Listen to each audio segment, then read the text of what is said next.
My name is Lu Chen from the Ohio State University.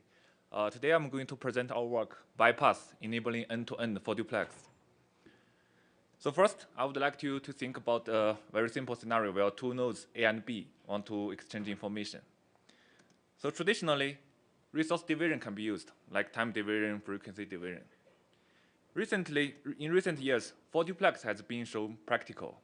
So with for duplex, a node can transmit and receive simultaneously in the same frequency band. The key idea behind the for duplex is to cancel all the self-interference.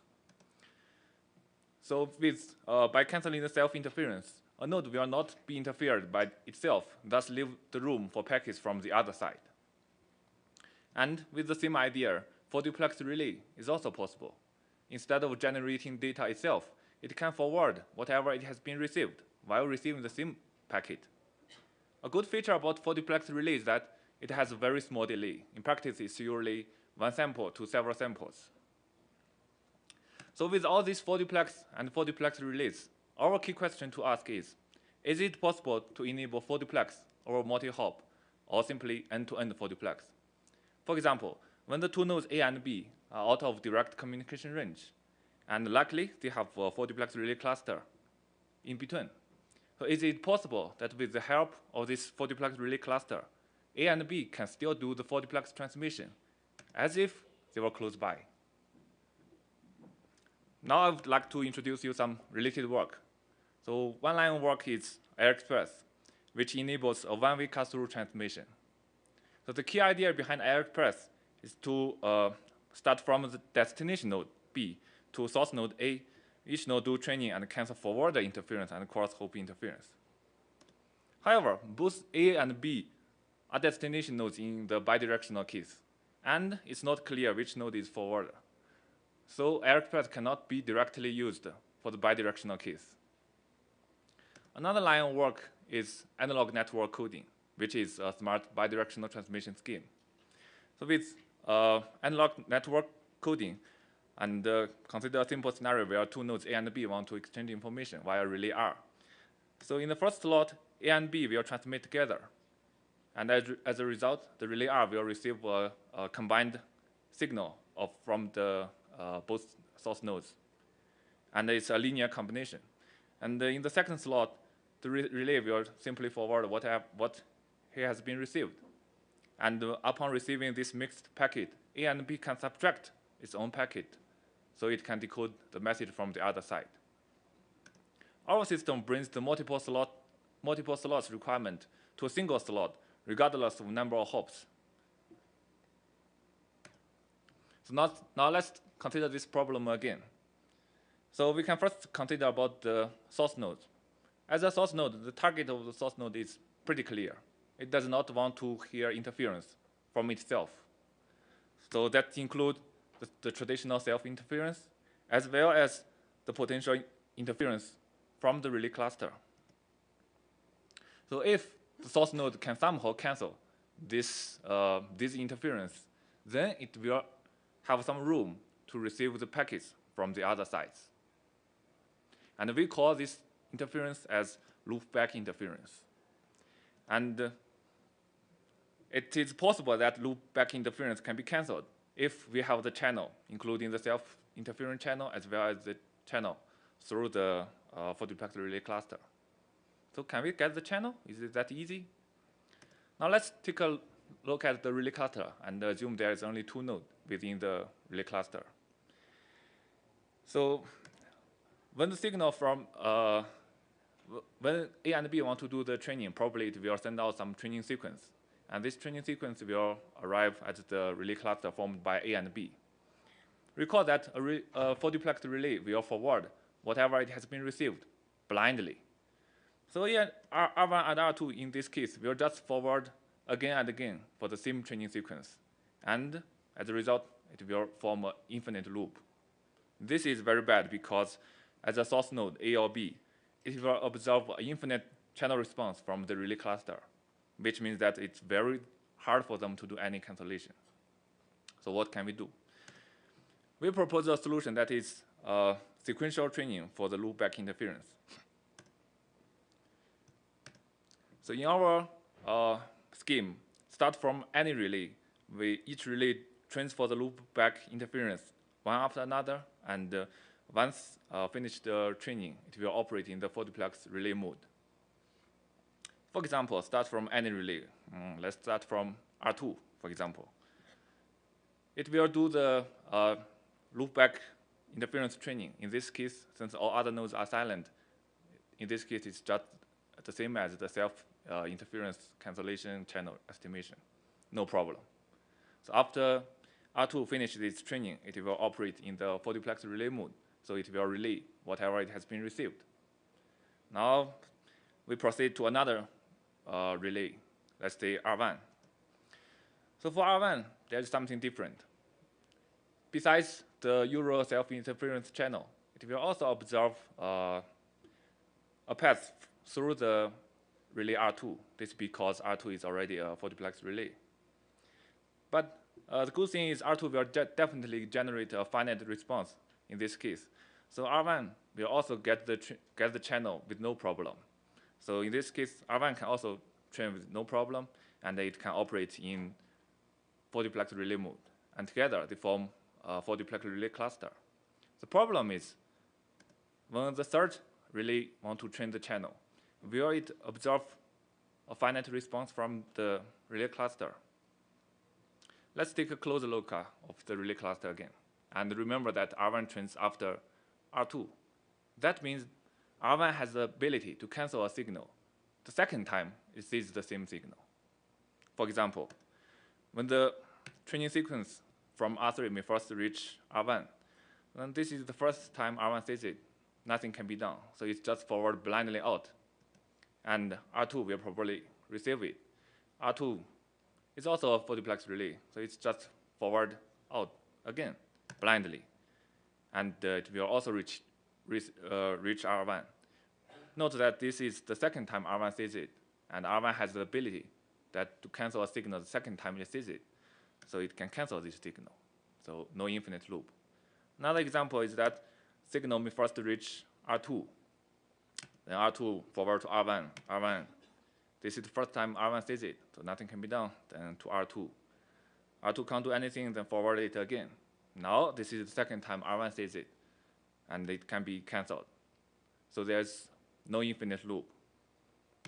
As a result, this cluster, because of the feature that R1 can cancel a signal the second time it sees it, this cluster will give a finite response when R3 do the channel training. So R3 can also do the training with no problem. And then it's also operating in the 4-duplex relay mode. And together, they form a relay cluster. Now, similarly to the previous case, R3 actually has the ability to cancel a signal the second time it sees it.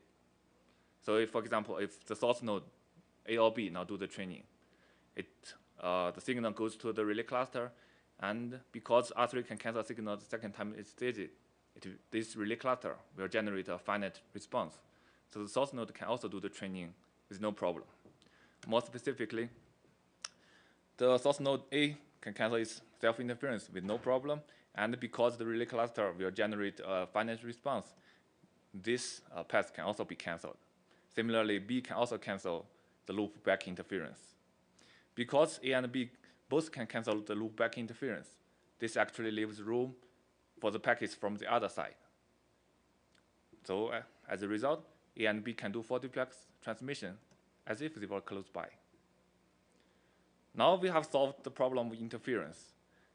There's, in fact, another problem we identified, that is power amplification. 4-duplex relay is essentially amplifying forward. So how to amplify is a problem we need to be careful. This is because if the amplification is too small, the signals may gradually die on the way to the destination. And if it's too large, signals may get saturated before forwarding. That means some nonlinear distortions may happen, which is bad. Intuitively, amplification should depend on the received power. However, in this system, to determine the received power is not as straightforward. This is because a cyclic dependency problem. That is, a node needs to know other nodes' decision. For example, when R2 wants to set its own amplification, it will probably need to know the decision of R1.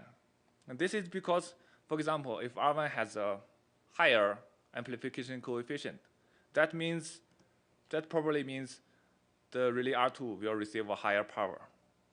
So it has to know the decision of R1 beforehand. Similarly, when R1 wants to decide its own amplification coefficient, it will probably need to know the decision of R2s. So it looks like there is a cyclic dependency problem. We propose a solution that we can first assume other nodes transmit at maximum power first, and then fulfill this assumption later. So in this example, when R2 first want to set its own power amplification, it assumes all other nodes A, B, including the relay R1 and R2, all transmit at maximum power directly to R2. So it will calculate the received power from these two paths and set its power amplification accordingly. And also, this is actually not done. This is because we also need to consider the effects of cancellation. For example, when R1 wants to set its own power amplification coefficient, it will need to consider the fact that it can cancel some power from R2.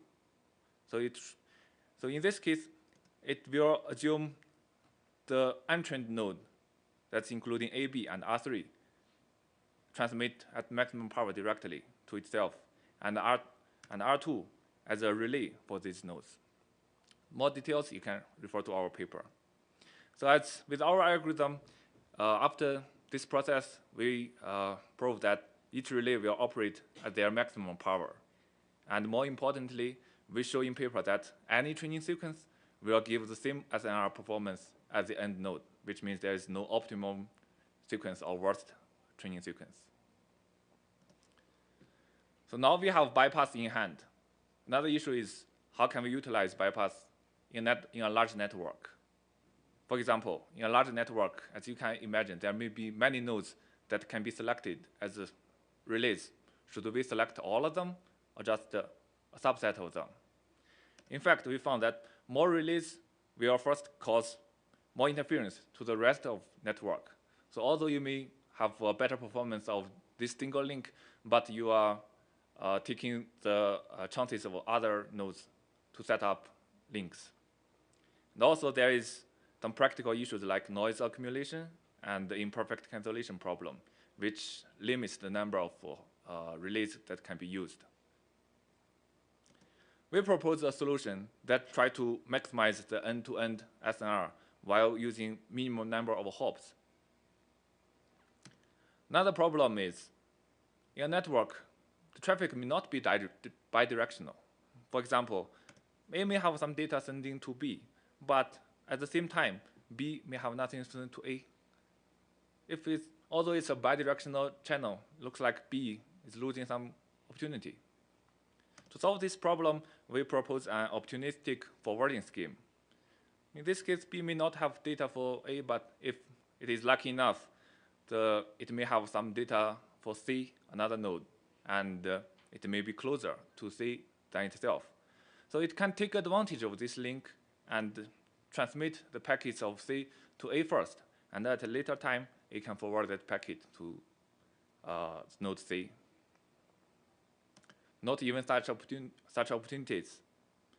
In fact, because of this bidirectional link feature, B can send real-time feedback, for example, NAC, to A. So A can retransmit that packet immediately. Now I would like to present some results. We implement BiPass using NI software-defined radio, and we evaluate up to 3 relay system. So here is the throughput result. So with one relay system, we have 1.69 gain over express and 2.5 gain over traditional decode and forward. And for 2 relay, we have similar gain over express and 3.6 gain over decode and forward. For 3 relay, we have again 1.6 gain over express and more than 4 times gain over decode and forward. As you can see, the gain over air express is slightly decreases with the number of hops. This is because the issue of imperfect cancellation and noise accumulation. We also do simulations in large networks. So our proposed relay selection algorithm that is maximize end-to-end SNR while minimizing the number of hops outperform other schemes like simply minimize number of hops or simply maximize end-to-end SNR. And in a network with data traffic that is not bidirectional, we still achieve 1.36 gain over Express. This is mainly because of our opportunistic forwarding scheme. And more importantly, because of the real-time feedback, if in-order packet reception is required, with this real-time feedback, BiPass has very low delay compared with AirExpress. So as a conclusion, we enabled end-to-end for Duplex. That's all. Thank you. Thank you. And there's one more thing. Our system actually, we think, is also an improvement of analog network coding. Thank you. I'll take any questions.